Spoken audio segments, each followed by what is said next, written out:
Conjugare, Centro Português de Apoio à Pesquisa Científica e à Cultura. Acreditamos que as ciências e as artes mudam o mundo. O conhecimento transforma, e isso nos motiva. Sexto ciclo ibero-americano de diálogos contemporâneos com o tema História, Poder e Sociedade. Olá, meu nome é Diego Santos. Eu sou pós-doutorando no Departamento de História das Ciências e da Saúde da Casa de Oswaldo Cruz, na Fiocruz, Rio de Janeiro, Brasil. Comigo está a Caroline Lopes. Ela é estudante de História da Universidade Estadual do Rio de Janeiro e bolsista de iniciação científica na Fiocruz. Nessa comunicação, nós falamos sobre a história de sobreviventes do nazismo, que se refugiaram no Brasil durante a ascensão de Hitler na Europa, e que, em seu novo país, buscaram meios para construir uma vida mais digna. O foco desse trabalho ele recai sobre um grupo de imigrantes que veio para o Brasil entre os anos de 1938 e 1941. Isso por meio de uma negociação entre o Papa Pio XII e o então presidente brasileiro Getúlio Vargas. De maneira mais específica, nós falamos sobre um destes refugiados, que é o intelectual Otto Maria Carpo. Ele usou a sua influência católica como um meio para driblar as adversidades e os obstáculos enfrentados nesse país que o acolheu, Brasil, e usou isso para conseguir melhores condições de vida. A história da imigração de judeus para o Brasil durante a Segunda Guerra Mundial é marcada por uma complexa rede de negociações diplomáticas, interesses pautados na ideologia e silêncios estratégicos. No livro Os Judeus do Vaticano, Avraham Milgram fornece uma visão considerável sobre esse cenário. Ao investigar os esforços empreendidos pela Igreja Católica para tentar salvar os perseguidos do nazismo. Segundo ele, era necessário persuadir países que estavam fora do alcance da investida de Hitler. Neste caso, o Brasil foi ideal. A relação entre o governo de Getúlio Vargas e o Vaticano, nesse contexto, era baseada num jogo político, tenso e ambíguo, uma vez que discursos humanitários conviviam com práticas veladamente excludentes e preconceituosas.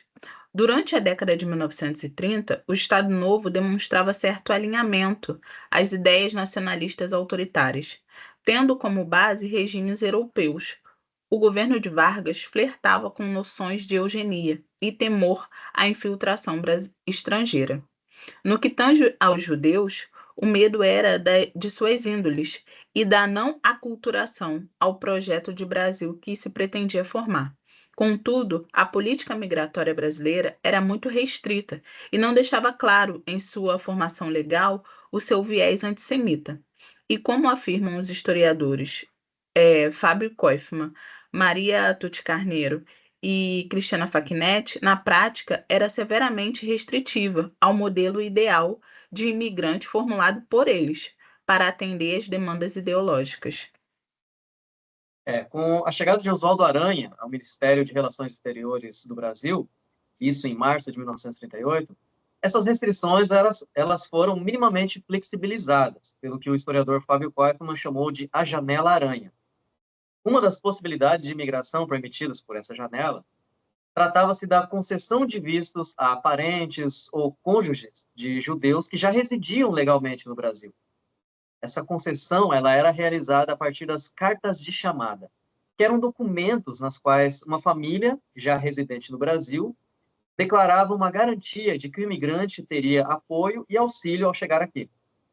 É nesse contexto que a atuação do Vaticano se insere, né, porque, sob a gestão do Papa Pio XII, a Igreja Católica ela mobilizou uma rede diplomática para intervir a governos latino-americanos solicitando autorizações para judeus convertidos ao catolicismo.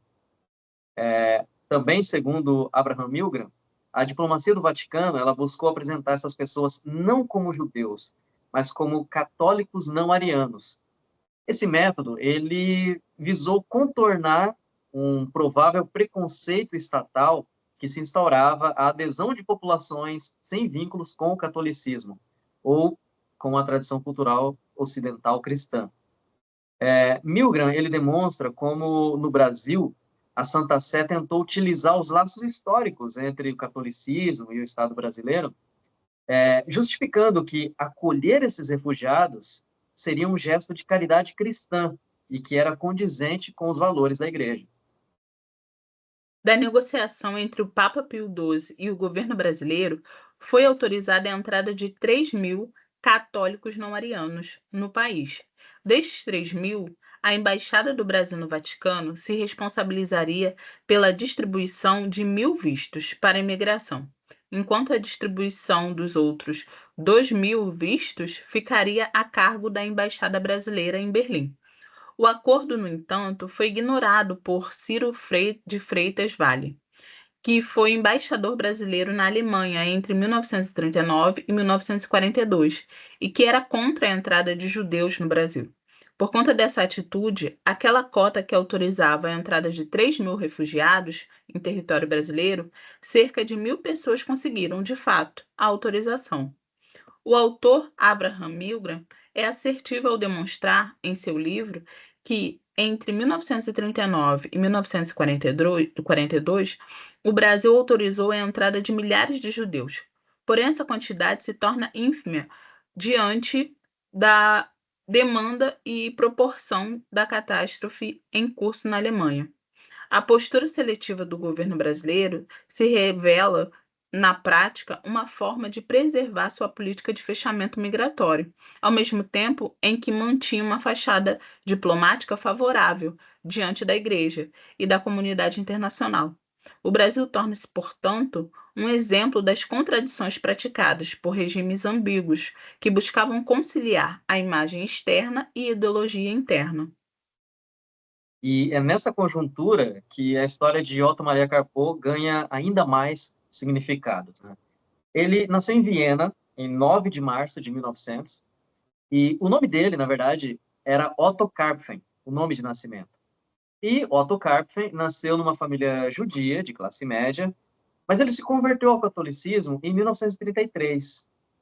E ele cresceu imerso na efervescência intelectual da Europa Central, ali no início do século XX, e ele se formou em áreas diversas, né? Ele se formou em filosofia, literatura comparada, sociologia, ciência política, e a sua trajetória acadêmica nos mostra a sua riqueza cultural, mas também mostra o presságio de um destino trágico que aguardava muitos de seus pares intelectuais daquele período, né? Perante essa ascensão do nazismo. Com a anexação da Áustria pela Alemanha, em 1938, a permanência de Karpfen naquele lugar se tornou praticamente impossível. E ainda que ele tenha se convertido ao catolicismo, o regime nazista o identificava como judeu. Então foi por isso que ele decidiu fugir dessa ameaça iminente e procurou refúgio na América Latina. E foi o próprio Papa Pio XII quem recomendou Otto ao seu Amoroso Lima. Alceu Amoroso Lima era o pseudônimo de Tristão de Ataíde, que era um intelectual e líder católico brasileiro que era membro da Academia Brasileira de Letras. E ele tinha grande influência política e intelectual no país. Carpo chegou no Brasil em setembro de 1939. E Amoroso Lima, esse intelectual, o enviou a uma pequena cidade no norte do Paraná. O norte do Paraná é uma região que foi o destino de muitos refugiados do nazismo que vieram para o Brasil naqueles dias. E Carpo foi enviado para o município de Rolândia, que era um município recém-fundado e que, graças à Companhia de Terras Norte do Paraná, recebeu muitas famílias da Alemanha que estavam tentando fugir da depressão econômica, do desemprego e, principalmente ali a partir da década de 1930, da perseguição nazista. Essa cidade, até então, né, até aquele momento, ela era conhecida como Gleba Holland. E desde a ascensão do nazismo até 1938, recebeu entre 81 e 120 mil famílias judias de sangue. Quando eu digo famílias de sangue, judias de sangue, eu quero dizer que eram famílias que não necessariamente professavam a fé ou as tradições judaicas. De acordo com a historiadora Lívia Harfuch, a maior parte dos judeus alemães que migraram para a Rolândia em razão da perseguição nazista pertenciam às classes médias e altas da Alemanha e da Áustria. Eram especialmente artistas, médicos, engenheiros, intelectuais e outros que se tornaram a elite pioneira da cidade e tiveram de lidar com o trabalho agrícola, mesmo sem ter qualquer experiência ou conhecimento no campo.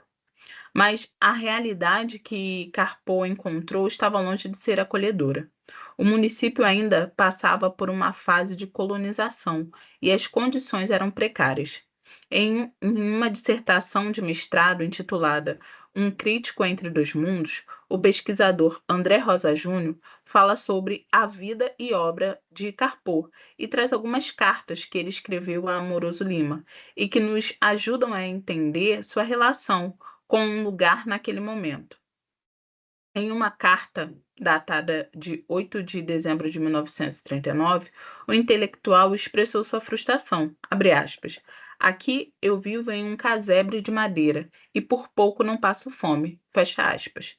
André Rosa Júnior afirma ainda que, além das dificuldades materiais, a presença de simpatizantes do regime nazista entre os colonos alemães em Rolândia aumentava sua sensação de insegurança, reavivando os temores que o haviam levado ao exílio.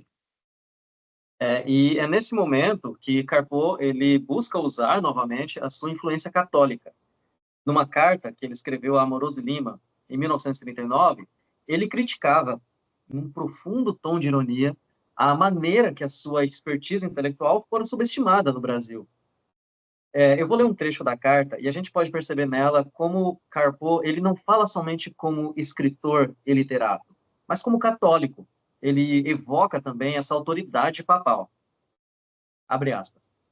Permita-me felicitá-lo. Meus parabéns, pois o movimento católico no Brasil é tão rico de colaboradores que dispensa a colaboração de homens que gozam da estima de especialistas na Europa. Meus parabéns, pois a distribuição de forças espirituais no Brasil é tão bem organizada que um escritor digno da estima de 3 papas pode se ocupar do cultivo de café no Paraná. Meus parabéns, pois a caridade católica no Brasil é quase tão fraca e incerta quanto na Europa. Bom presságio para o futuro continente católico. Fecha aspas. E, diante desses desafios, Carpo ele se muda para o Rio de Janeiro e depois para São Paulo, sempre enfrentando dificuldades. E, para sobreviver, ele passou a vender livros raros que ele trouxe da Europa. Foi durante esse período que ele resolveu escrever para um outro intelectual, o pernambucano Álvaro Lins. Na ocasião, ele escreveu para Álvaro Lins, enviando alguns dos seus textos, né, que ele tinha publicado na Europa, e pedindo apoio. Lins atendeu ao seu pedido, né, e conseguiu para o refugiado, para Otto Maria Carpo, uma vaga como colaborador no jornal carioca Correio da Manhã. O próprio Lins escreveu um texto nesse jornal intitulado Um Novo Companheiro, isso em abril de 1941, que era para apresentar Otto Maria Carpo aos leitores do jornal. É uma forma também de conquistar a aprovação do público a esse novo colunista, né? E para conseguir essa aprovação, Lins ele vai mencionando várias qualificações de Carpo, como, por exemplo, sua vasta produção na Europa, seu profundo conhecimento sobre arte e literatura e, é claro, suas tradições religiosas. Vou ler um trechinho, abre aspas. Os fundamentos da sua vida e da sua cultura são os da Igreja.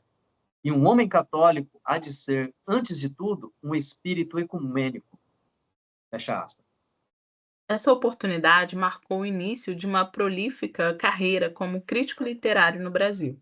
Dominando rapidamente a língua portuguesa, Carpo começou a publicar artigos que revelavam sua vasta cultura e capacidade analítica. Logo após, Carpo, nos anos seguintes, se consolidou como uma das maiores autoridades literárias no Brasil.